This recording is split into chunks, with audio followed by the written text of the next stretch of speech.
Hello everyone, this is Greg and welcome to a Game Talk video about Dice Throne using Season 1 characters. During these videos we're going to talk about the different characters, what they can do, what makes them special and unique, their different abilities, and how you actually play these characters. So to start off with, what comes for each character is you have their board, a leaflet that describes their status effects, and then also in here you have 5 dice. You have your combat token, that counter. You also have a health counter. And I'm going to move these up just a little bit so you can see those as well. And then you also have a turn order card. You have their deck. And then you also have their status tokens. So for a Barbarian, he has 1 stun and 2 concussion tokens. So we'll start with the leaflet first here. I'll put these right here. So this leaflet tells you quite a bit. It will tell you what the status abilities are, or status effects are. So for concussion, it does not stack, which means there can only be 1 concussion on a hero at one time. A player afflicted with this token must skip their income phase and then remove this token. So income phase means that when it's the start of a player's turn, they can gain 1 combat point and they can draw the top card from their deck. So that prevents them from doing that. And then we have stun. Stun is very crucial and very good for Barbarian. Again, it does not stack. And a player affected with this token may take no actions of any kind.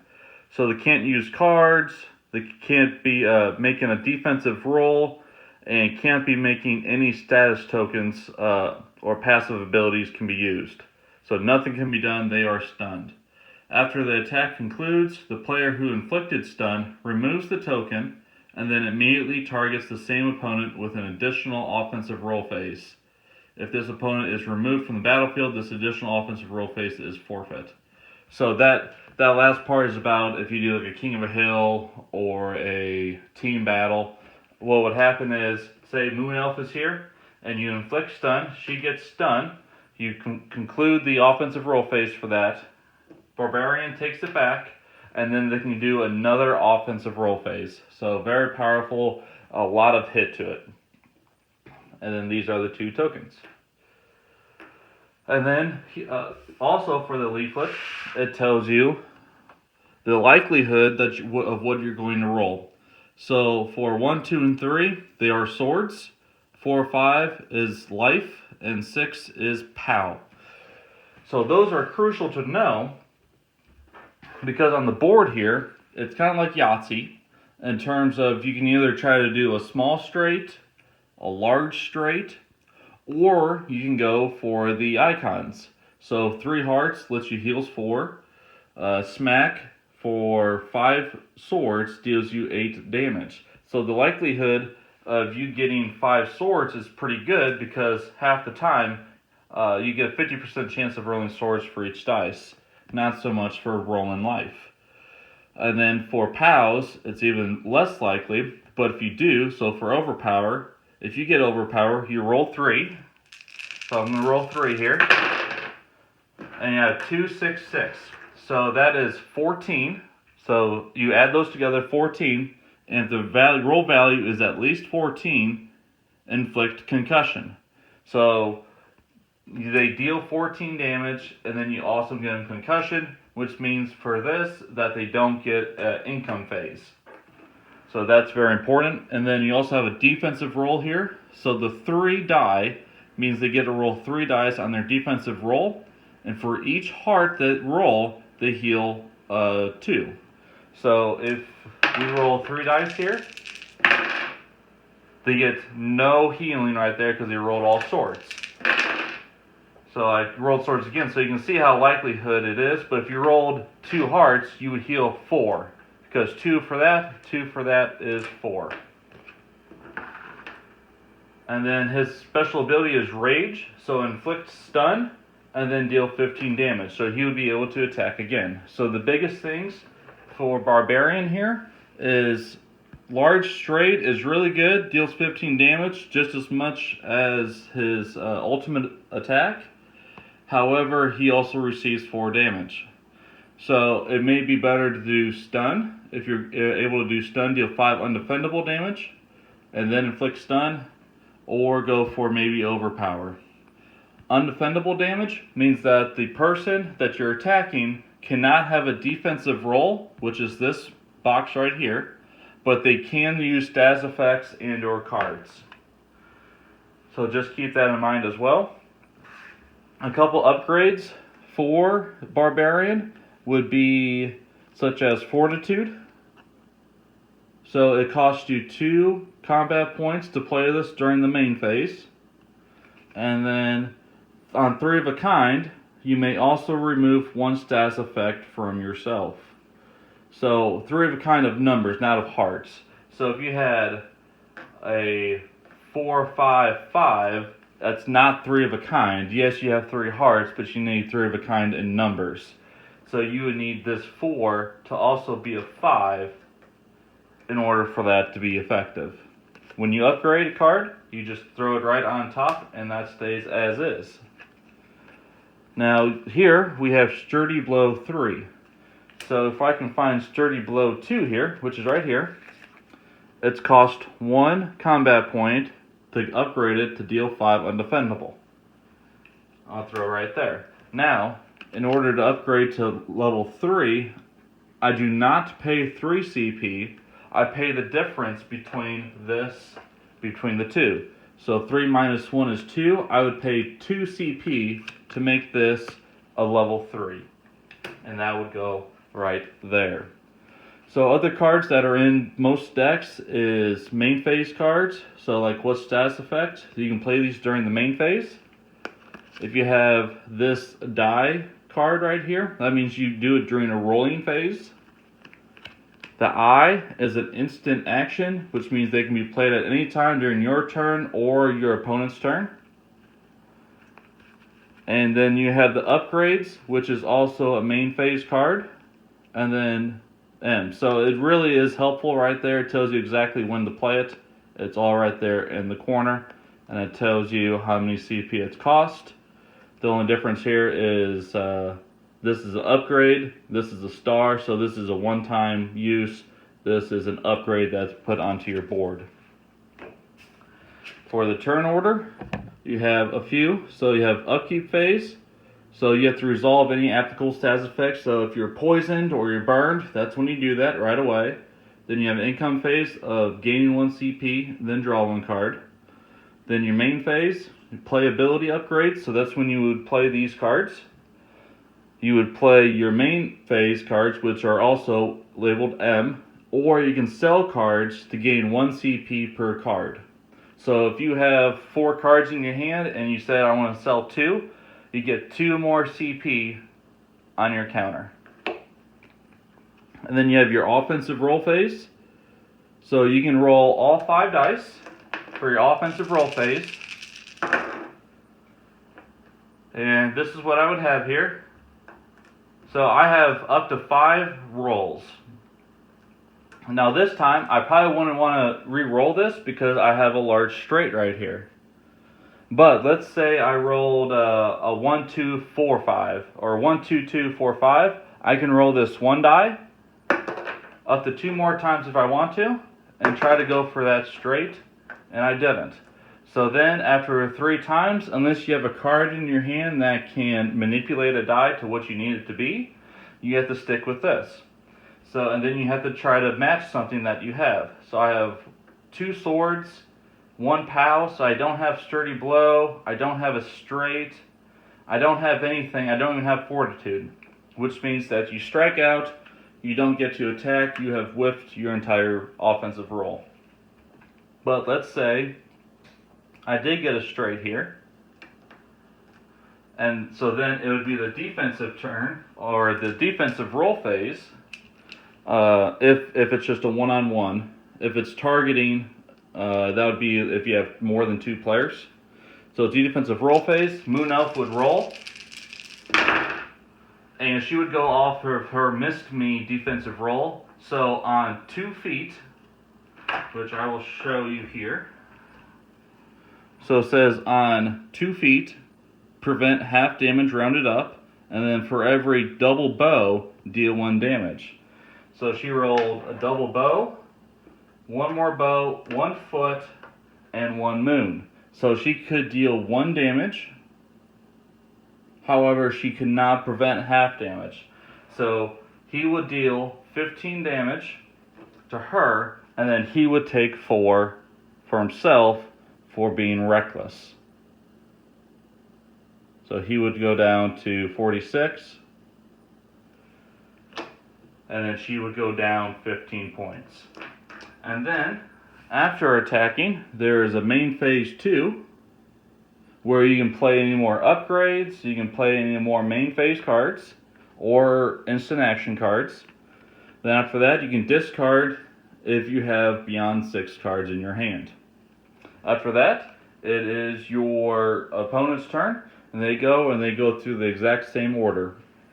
And then on the back of the turn order card is the card timing, and it tells you exactly when these cards can be played as well. Status effects are determined to be instant actions, which means they can be spent at any time when they're activated as well. So, and that is the Barbarian. So Barbarian's really effect is to hit hard and try to heal up when possible. I've played this with my wife just last night, and I didn't even use Fortitude. I just went heavy on damage and ended up doing a Rage, and then stunned her, attacked her again, and got a Reckless, and so I dealt her 30 damage in 1 turn. I think she was able to prevent half of it for Reckless with her Missed Me defense, but so you can deal a lot of damage. Stun is the big thing here, is try to attack over and over and over again. Overpower is really good, especially upgraded, to get that concussion in, to try to keep them from getting more combat points or more cards. Otherwise, a good smack, there's nothing wrong with a good smack either. So that is the Barbarian. And we will put him to the side here. And now we have the Moon Elf.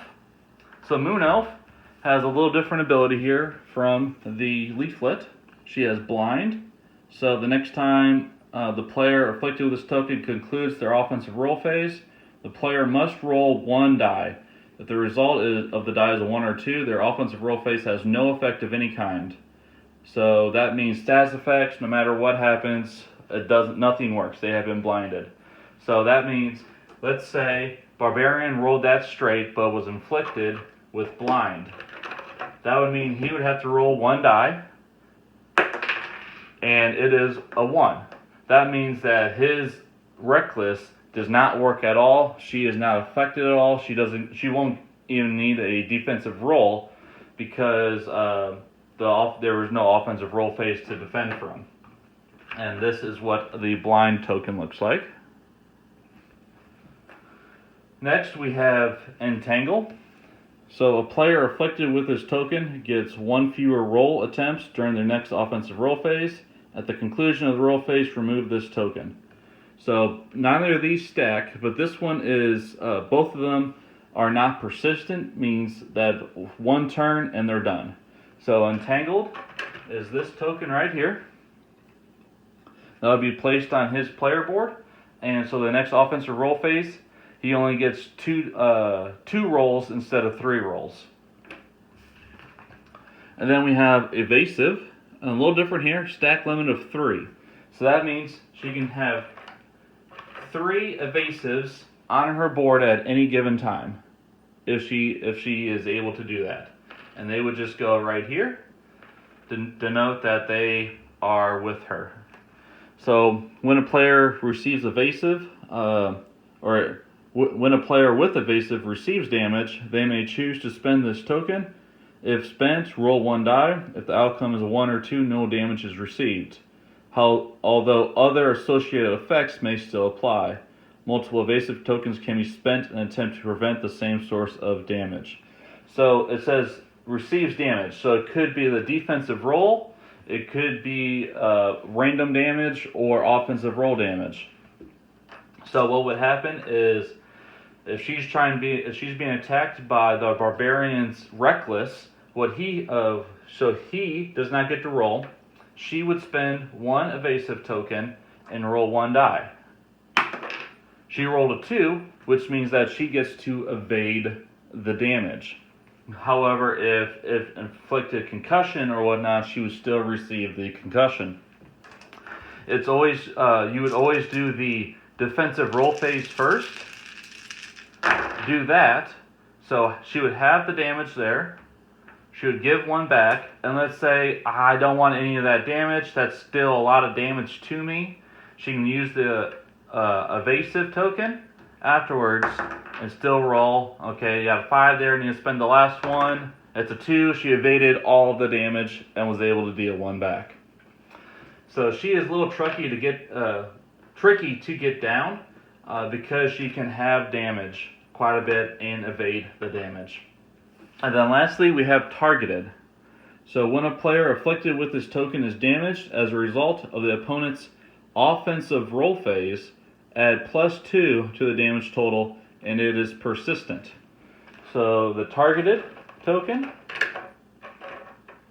is going to look like this. And when you inflict targeted, it goes on the player's board. And then every time she concludes her offensive roll phase, so let's say she does longbow and deals 7 damage. Because of targeted, it adds +2, so it is actually 9 damage overall that the barbarian would be taking.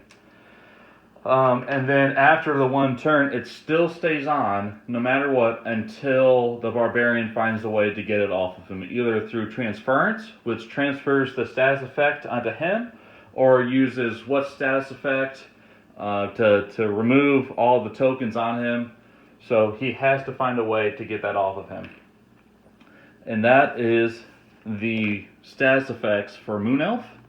Up here we have 1, 2, and 3 gets you arrows, 4 and 5 gets you a foot, and 6 gets you a moon. So half the time you're going to be getting arrows, not as often for foot, and then even less for moons. So that is the likelihood of you drawing arrows. There's nothing on the back.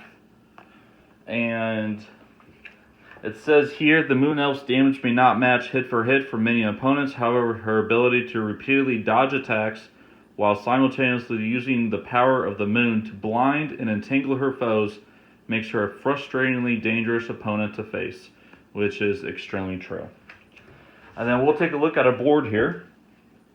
So we have longbow, go up to 7 damage, and then demising shot, which is really good because it inflicts targeted, then deal 4 damage. So then is very important. So you inflict targeted, so he gets that first, and then per sequence, then deal 4 damage. So it's actually 4 plus 2 for targeted, so it actually gets 6 damage right there. And targeted is persistent. And then we have Entangling Shot, which is small straight, inflict entangle, deal 7 damage. And then you have inflict blind, entangle, and targeted, then deal 7 damage. So he gets all those status effects, then you deal the 7 damage. You have covered shot, gain evasive, and then deal 7 damage. So that's important to do too, because that's a good way to get evasive. Very important to have evasives for the Moon Elf. And then you have exploding arrow. So when you roll this, declare that you have it. Make sure the opponent doesn't want to mess with your dice at all. If that's the case, then you roll all 5 dice, and then you deal 3, so the base attack is 3, and then 2 hits for every arrow, 1 hit for every foot. Additionally, opponent loses 1 combat for each moon, and then also inflict blind. So let's say we did exploding arrow. We would roll. So based on that, we have 2 arrows, 2 feet, and 1 moon. So that would mean we would roll, let's see if I can get these both in the shot here.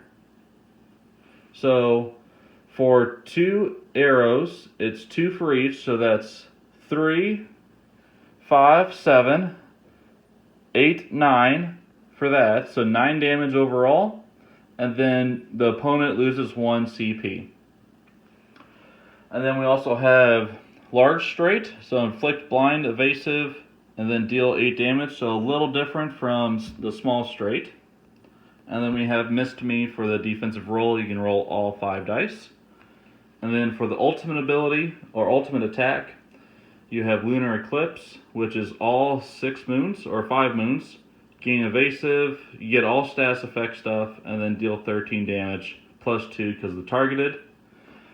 And that is the Moon Elf. So that this is her combat point token counter. And then this is her health counter. Usually you start with 50 points for 1v1, but that health point counter will go down to start with as you add more and more people to your game. So for our tournament, I know we are first fighting the Barbarian versus the Moon Elf, so I figured I'd start with these two first to have an idea of what they're like. They're both low complexity, and we will begin with that, and next time we will discuss further about the next 2 heroes that are going to be fighting against each other. Thank you.